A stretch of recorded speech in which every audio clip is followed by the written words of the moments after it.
You are now live. Please unmute.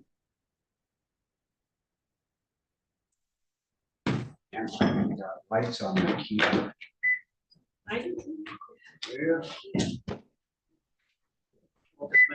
Oh, okay. I got purple and blue. I'm not sure which. Are we ready? Good evening.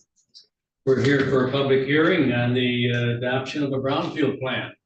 Mr. and Mrs. Delgard are here. Could you take roll, please? Oh, well, can we delay the pledge until our main meeting at 7 o'clock? So could we have roll call, please? Commissioner Kramer is absent. Commissioner O'Rourke. Present. Commissioner Rexroth is absent with prior notice. Chairman Wessel. Here. Commissioner Ross. Here. Commissioner Allgaier. Here. Commissioner Wagner. Present. Thank you. Well, we'll start out this evening. Trudy Gala will give us kind of an overview, and then we'll open it up for public comment. Between Trudy and the presentation, Skip and Lynn, if you want to say anything, we'll let you do that, and then we'll have public comment. Thank you. I'm Teresa Searles with Fishbeck, environmental consultant to the Leelanau County Brownfield Redevelopment Authority. Great. So we did prepare a PowerPoint presentation. It's brief. We're here to talk about the Bluebird redevelopment brownfield plan. And if you want to go to the agenda slide. So we're going to talk just a little bit of history, because I'm not sure what everyone's experience is with brownfield redevelopment authorities and brownfield plans. So we'll talk about authorities in general, the Leelanau County BRA, their history, the purpose and mechanism of brownfield plans, and then we will talk about the Bluebird redevelopment project itself. The tax increment financing, which is the primary mechanism for reimbursement in the plan, and the benefits to both Leland Township, Leelanau County, and the developer, and we'll talk through the adoption process.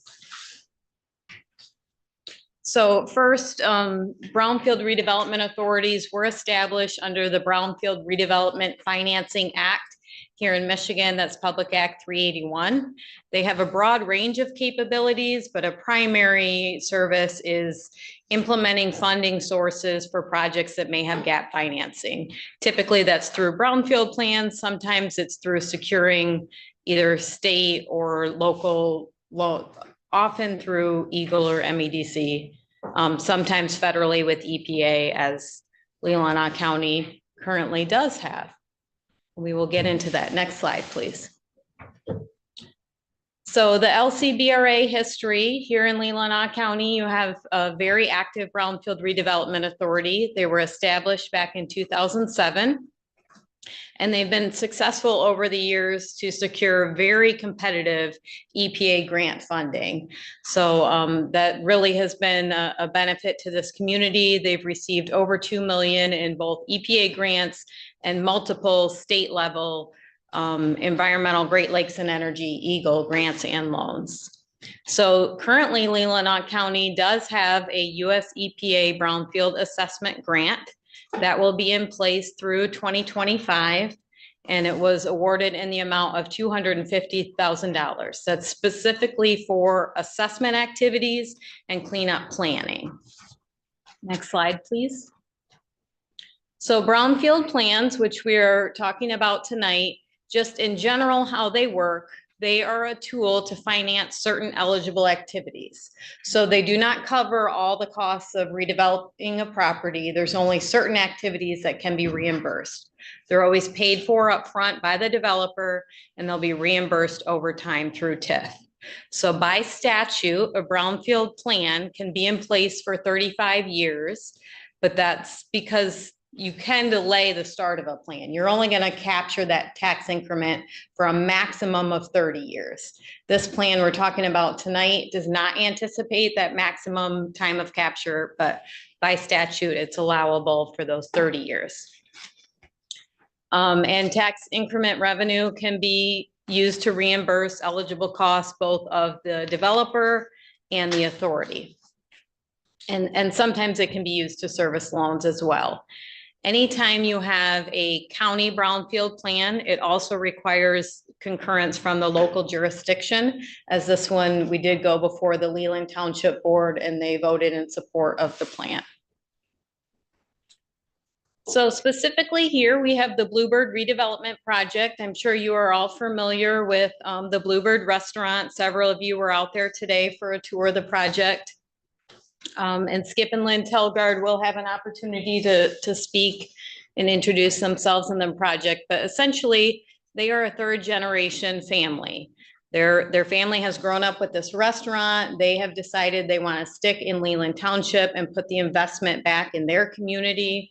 They're very motivated to see this project move forward. This is their main source of income. And so the township assessor determined that the property was functionally obsolete. That is why this brownfield plan is considered to be an eligible brownfield property. Many people think of brownfields as kind of that traditional old factory with contamination, but in Michigan, we have a much expanded definition. It can also be a blighted piece of property, functionally obsolete, historical resource, and recently with amendments to the Brownfield Redevelopment Financing Act, also housing property. And so this property was determined to be functionally obsolete by the township assessor.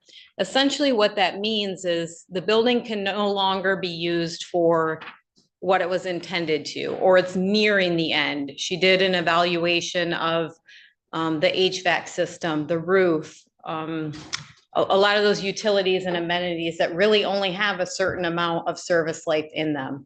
And in addition to that, the building has had several additions over the years to meet the needs of the communities. It's grown quite a bit, but over time, the Telgards have realized that it's really, people appreciate that outdoor dining space and they really need to have a more efficiently run space. It's a lot harder to get those higher numbers of staff and really service those. I think the old restaurant, I don't want to steal your thunder, was 310 seats. So now they'll have 100 inside and also an additional 100 on the outdoor patio space, which I think the local community will really appreciate. So it is a significant investment, $3.4 million. What the developer is getting back as part of this brownfield plan is just over $216,000. So it's only 3% of the investment that they're putting in. This tax increment wouldn't be here if it wasn't for the investment that they're putting into the property and into the community. It is also retaining jobs and creating jobs as well. The next slide that was shown was, this is just a rendering of the patio space. Does not show any final finishes. It's just an example of that nice large space that's going to be right on the Serene River. COVID really showed that people like that outdoor space. And so the Telgards intend to, what's the word I want? Capitalize on that. Exactly. Thank you. Also, as part of this plan is the early bird structure next door. So the former Early Bird restaurant is also part of this plan because it has future redevelopment plans. It's not going to be demolished at the same time as the Bluebird. It'll be a few years down the road. But there are eligible activities, so it made sense to include it in the plan now. There's most of the eligible activities are asbestos abatement and demolition related. There are some tanks here that we believe are filled in place, but when this building comes down, that's when those tanks will need to be addressed. One of them actually is partially under the building, so can't really be handled until that building comes down. There's a $2.8 million private investment anticipated on this building, and 3.4 part-time jobs will be created and 12 to 15 jobs retained. So this will remain mixed use. So this is essentially by the numbers in the Brownfield plan, and you guys all have the plan and the fact sheet as well. But I think this visual helps so that I think it's kind of a macaroni and cheese color, that yellowish orange, whatever you want to call that. That's what we call the base value. So right now it's set at 815,328. So that's the taxes that the Telgards paid. And all the local jurisdictions will continue to get all the taxes they have been receiving from the level of development that's there now, even during the plan. But once the Telgards put this private investment in, their taxes will go up. So they will pay that higher tax rate, and that increment, that difference between that 815 and the 1.37 million, that's what will be collected to reimburse these eligible activities. And once the Brownfield plan is no longer in place, then those local jurisdictions will have that higher level of capture. So for this project. And that money, that extra money, that goes to, where does it go? After the Brownfield plan is done?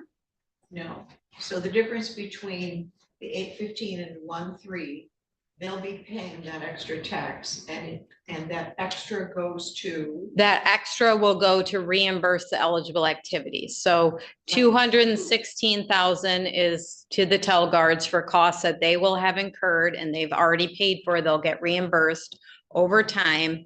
And about 30,000 is from the authority has put in funds from their EPA assessment grant to do an asbestos survey, a phase 1, prepare the Brownfield plan, and they have some administrative costs as well.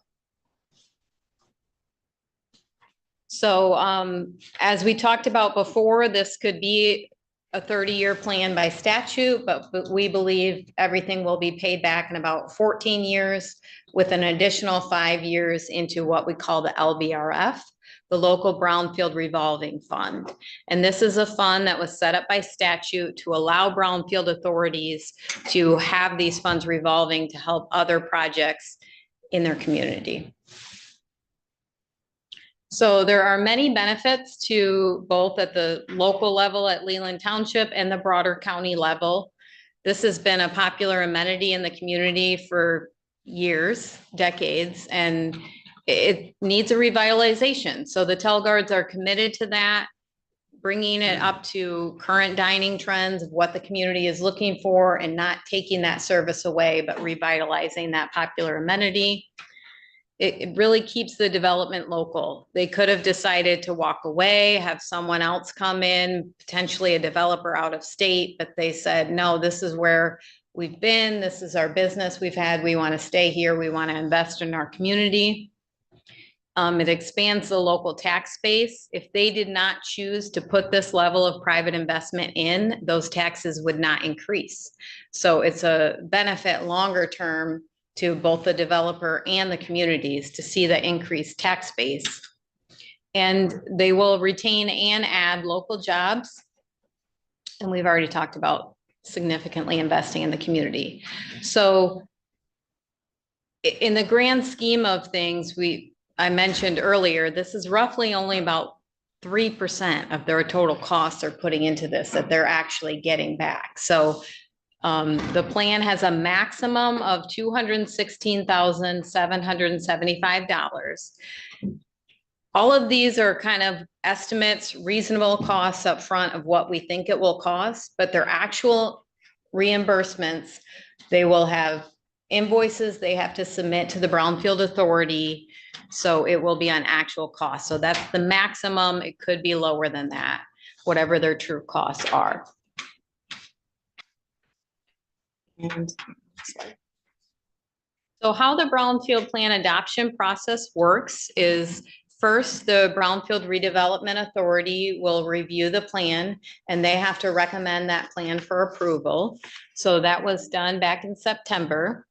Then it went before the Leland Township Board, and we actually did a couple sessions there We did initially do an extra step. We did sort of a Brownfield 101 presentation there at the local level so that they would kind of have an understanding of how the Brownfield process worked. And then formally on October 9th, the Leland Township Board voted in support of approving the plan and passed a resolution. And currently we are here before the County Board of Commissioners. We're at the public hearing, which is required by statute. And then at the the full board meeting, you will discuss passing a resolution formally adopting the plan. Any questions? We want to have Skip and Lynn add to what you've done and then see if there are questions. for either you I think that would be great. them, and then we'll open up for public. Thank you, Skip, for being here tonight. Oh, sure. Thank you for being here. Then you want to come up too? I'm just going to read you a little, just kind of a narrative from my perspective, our perspective. First of all, thank you for consideration in regards to the project. We really appreciate this as a opportunity as a tool to help us with a very tough, very difficult project that we're taking on, but we're excited about it. We can't wait to make it all happen. And we appreciate the opportunity that is offered by the county and the township. We need to thank the township board too for being on board. And then Teresa and Trudy have been amazing. So years prior to the pandemic, we realized that the reality of a complete redo, remodel, restructuring of this very large building, 310 seat building, was building that had obsolete infrastructure was really impractical. We couldn't imagine how we could accomplish it. There was talk about selling the business and this and that, but we love what we do. We like the business. So it was important to us to keep it in the family and keep doing what we do. We're not ready to retire yet. We might look like we're ready to retire, but We feel like we're ready to retire. but we're not. We have a lot of energy for the business and for the village. We love Leland and we want to stay. So, but it was very obvious that it would require very considerable investment of time and resources, which we are going to do. And we would still have a restaurant that's too big to practically operate. You can't staff a restaurant that size like you couldn't back in the day. We used to have as many as 85, 90 people on our staff. And yeah, can you imagine trying to do that today? Things have changed. So that today's labor climate is just very difficult. It became clear that a new, smaller, more efficient building was really the path to a sustainable future for us. As to, some might say, well, gosh, why didn't you keep up and keep the building at the peak of its structure and such? Well, we were very busy. Lynn and I are always busy doing maintenance. We hired a full-time maintenance man. Ben Winowicki was amazing. He worked for us for probably 12 years and he was on everything. But you can't always find people like that. So all of a sudden we began to see our roofing structure became a problem, our window structure, our HVAC, all of our systems just all got old about the same time. So it became okay, either we sell the business or put a tremendous amount into, again, like I said before, still having a great big building that's too big, that used up too much of our property. And so we talked about it a lot and decided, we had a lot of meetings, family meetings, and came up with a a plan for the entire property, to use it more wisely for the Leland community and for us too. It's a nice sized piece of property, but the Bluebird took up a big chunk of it and not in a very efficient way. So we spent the last 3 years developing a project that could accomplish these goals. We take a lot of pride in the fact that through the Brownfield process, we are taking the right steps towards environmental stewardship. A lot of places just, not a lot of places, but sometimes buildings get torn down and just covered up, and there are environmental issues here. The Early Bird, for example, has fuel tanks, which we think they're well closed, and those are not a problem, but who knows? The Bluebird had asbestos, and that's all been remediated. They came in and pulled out a lot of tile, a lot of building materials that had asbestos in it. Fortunately, we didn't have a lot of heating ducts, which are quite often just covered with asbestos. And the guy who was doing the work, he said, yeah, he's seen some real nightmares. He said, but your place isn't terrible, but it's there. So they tore out the whole bar floor. Some of you saw that today. It was kind of shocking to see the whole floor literally lifted out with tile that was there and glues and things like that. So we feel really good about that being done. We've had soil borings, ground penetrating radar on parts of the property, phase 1 environmental study, and subsequent remediation of all the environmentally sensitive aspects. Phase 2 studies are planned in relation to the Early Bird, which was a former gas station, as I said. So that's down the road yet. Long-term, this project will benefit our village, our neighborhood, our area in terms of economics, our social aspects, and the aesthetics. It's going to activate the whole property. That's our real goal, is to activate the entire property to make it an asset to the village. It is going to come in phases. We can't afford to do any more than phase 1 at this point, but we are looking forward to doing phase 2 and eventually the Early Bird. We think we'll be a part of that. So a lot of that depends on financing and how we're able to do that eventually. But we're putting all our ducks in the Bluebird basket right now. So and it's significant to our family legacy, of course, and our ownership, and it's part of our lives, and it means a lot to us. I hope you'll support the assistance of the Brownfield plan. And I'm happy to answer any questions about, any direct questions you may have. And then Trudy and Teresa, of course, are a hive of knowledge. So So Skip, when the Early Bird, when I arrived there in 76, that was a gas station. The Early Bird, right? Yep, sure was. What, the tank for what? Filled, empty, drained, inspected? Yeah, there were some of the bigger tanks had been pulled out of there earlier and a long time ago, and that soil has all been remediated. There was no leakage, but there were 2 pretty good sized tanks on the north side of the building, between the building and the street, Right, between the river street. One of those tanks is partway under the building. I think they're 1,200 gallon tanks. I'm not sure. The decision was made and the approval was given to fill them with concrete, which I was shocked at too. Now, the reasoning behind that, I don't know. I'm not an engineer, but or a soils person, but the reason they basically said, if you can chisel the top off. And so my dad got Nick Letterly to come down and chisel a hole. Yeah, yes, indeed. One of my favorite people. And they poured concrete in there.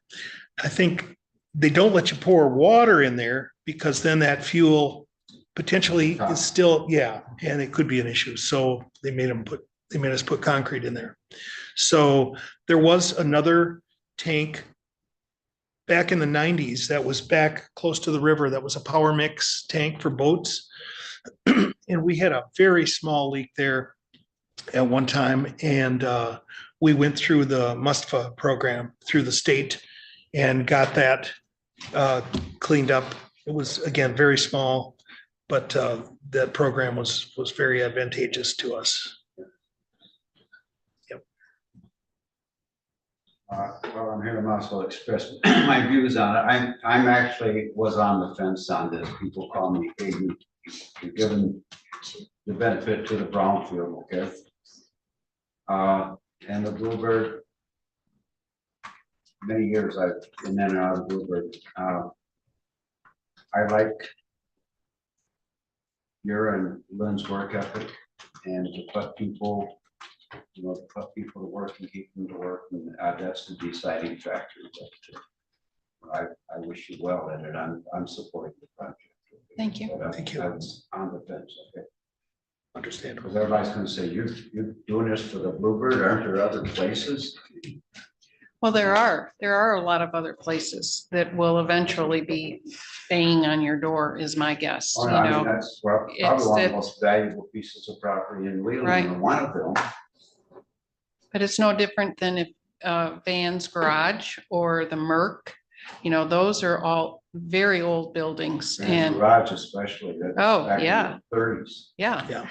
But every small village in this Leelanau Peninsula, if you were to take a drive through them, you can literally look at the buildings and know that they will, even if they sell the property, whoever develops it, unless they have and want to manage it with good stewardship, they may be knocking on the door because it is a massive amount of money. When Teresa was talking about 3.4 million, it makes my head spin, at it. And it will take a lot of work on our part to pay that back.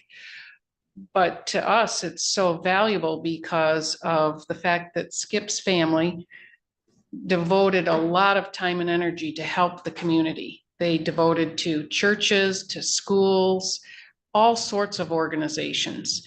And as we've been running it, the same philosophy is what we want to do. And, who knows who will come in and do what there, but we have still a lot that we want to give back to the community. They've been good to us. So, it's been a two-way street for us. And that's what motivates us, and we have children and grandchildren now. You don't hear of 3 and 4 generations running the same business. Usually by the second one, everybody's thrown in the towel, and we've been fortunate. So I appreciate you, even though you were on the fence, coming our way a little bit and helping us with this project. We think it will benefit the community and the county. I want to make sure we get our questions answered, but it is a public hearing, so we need to make sure that we hear from our public as well. Commissioner Lautner? I was just gonna say, point of order, this is time for the public to speak and not the commissioners. So we do have a public here, if you could address the board, Mr. Murkowski, if you'd like. But I'd ask the Telgers and Trudy and Teresa to stay, and we may have some questions. Mr. Murkowski?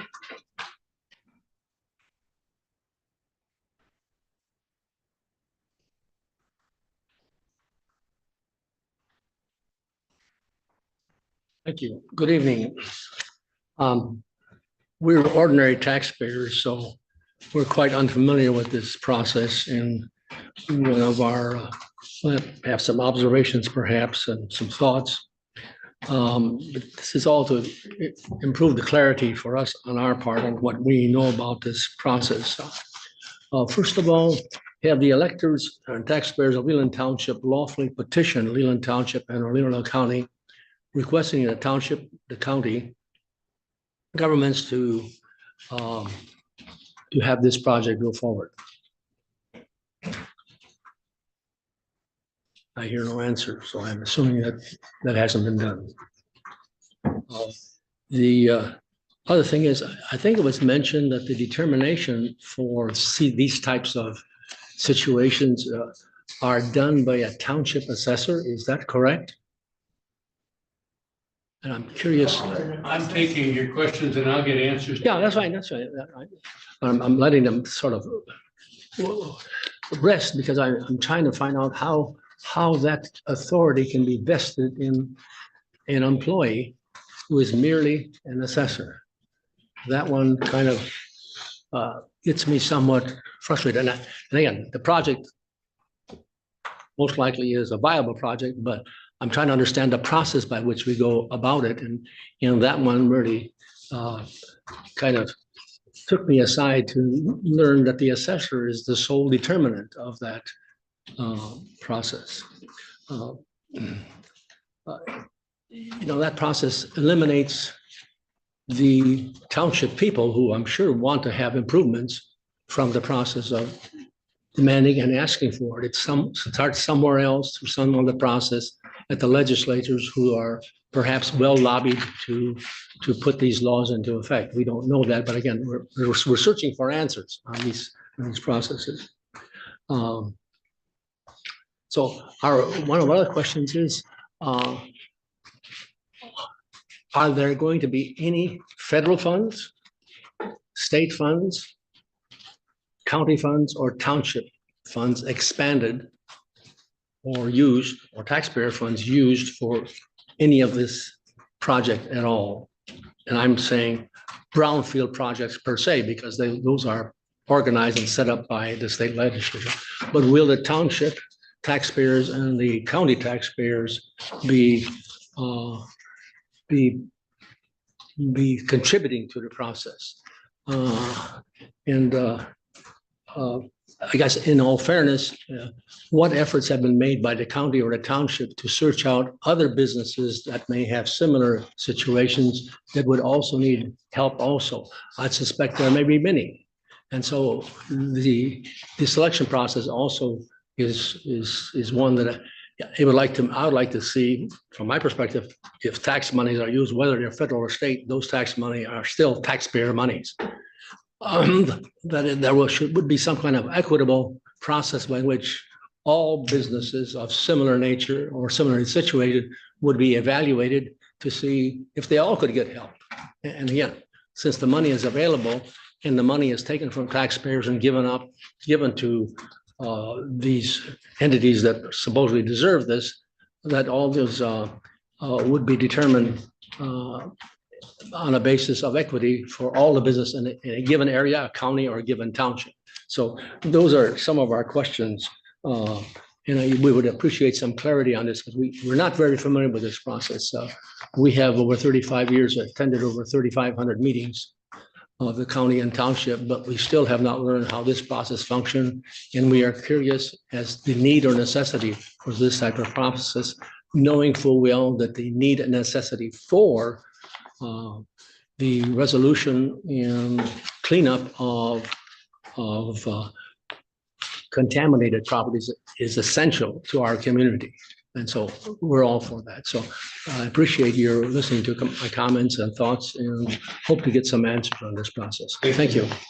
And Trudy, you might have an answer, and I think commissioners would be interested in that as well. So could you try to? Do you want us to do that now or see if there's any other public comment? I think you could do it briefly right now, and I think we'd like to hear the answers as well. Absolutely. I'll start and let Teresa jump in. So thank you, Mr. Mikowski, for your questions. I'll start at the last one with regard to were there any other businesses reached to tell about these programs? Yes, we do that. That is part of the EPA assessment grant. We're required to do community outreach, and Fishback has done that on behalf of the Brownfield Redevelopment Authority.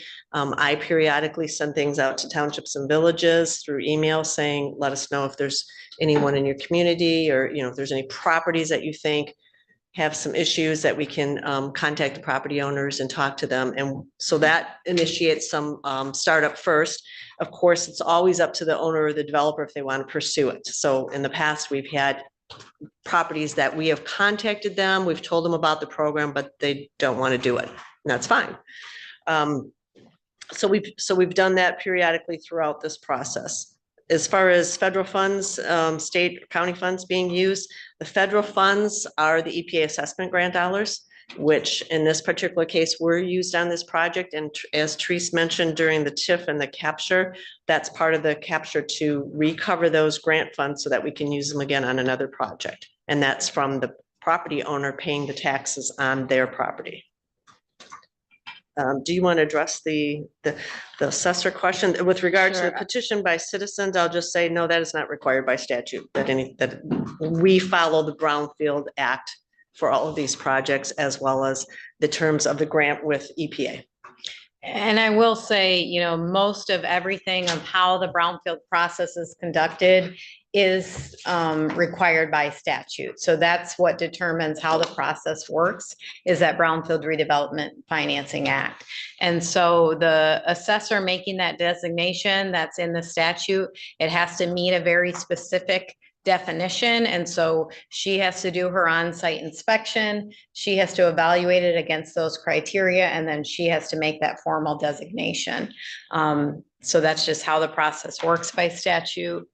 And as far as the citizen comment built into the process, all of the meetings are public meetings that have public comments. So the Brownfield Redevelopment Authority meeting, the Leland Township meeting, this Board of Commissioners meeting, and this public hearing specifically requires 10-day advance notification so that the public can be informed and has an opportunity to weigh in. And we had one other site that a different assessor declared it as obsolete, and that was up in Northport Village at the Northport Hospital. That property also was designated by that local assessor as being an obsolete parcel and qualified for a brownfield plan. Any other public comment? Yes, Steve. I was specifically trying to find out the estimated dollars. If there are federal monies, federal free money grants given, applied, will the state grant funds applied, will there be any local taxpayer tax fund used, such as county and township? Specifically, will any of those entities be providing any funds for this process? We have, seems to be some kind of estimate by each entity, but maybe 4 entities that I see might be involved in contribute to this process. So I'm interested in. So there was approximately County itself and township government to provide some assistance in this process. There was approximately 30,000 of federal funds administered at the county level through the Leelanau County Brownfield Redevelopment Authority through their EPA assessment grant devoted to this. It's not anticipated that there will be state grant or loans at this point in time. That's not built into the plan or financing structure. I'm not aware of No any county. other county or local. No. The rest of the project is all financed by the Telgards. I will say, you know, as far as those estimated future taxable values by the assessor, you know, we're doing this in advance, so it's an estimate. But whatever that actual taxable value is, which will be dependent on market rates at the time, you know, any collection will be on actual tax increment, actual taxes paid, actual invoices submitted. So.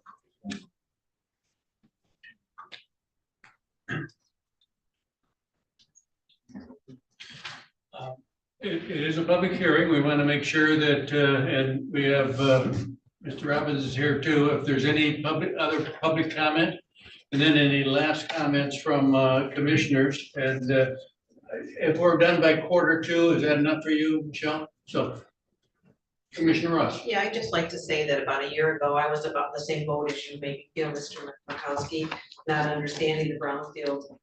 So I did attend a brownfield meeting, which I believe are open to the public, right? And I got interest because the landowner in Centerville Township looked like it might be a fit, so I nominated a property. So I found out about that process. That was very interesting. And then I, you know, attended the Leland Township meetings to learn more. And I heard, I think, your presentation, I think maybe 3 or 4 times. I'm finally really getting it. But, you know, I just feel like I am really proud of the way that this team has handled this particular project. This is the only one I'm very comfortable with and very supportive of. And because of the leadership that was shown by our planning department and your company, I feel very confident that this is a good choice for the companies. Any other, Commissioner Olger? Thank you for doing this. we need the Bluebird. And maybe the Bluebird morph into an even better stage. The Looking Commissioners forward to will, it. commissioners will make a recommendation and a decision at their meeting later tonight. That's a 7 o'clock meeting. You're welcome to stay if you won't, but we'll make sure to let you know how that goes if you don't stay. So thank you very much. I think it's without objection, we could adjourn.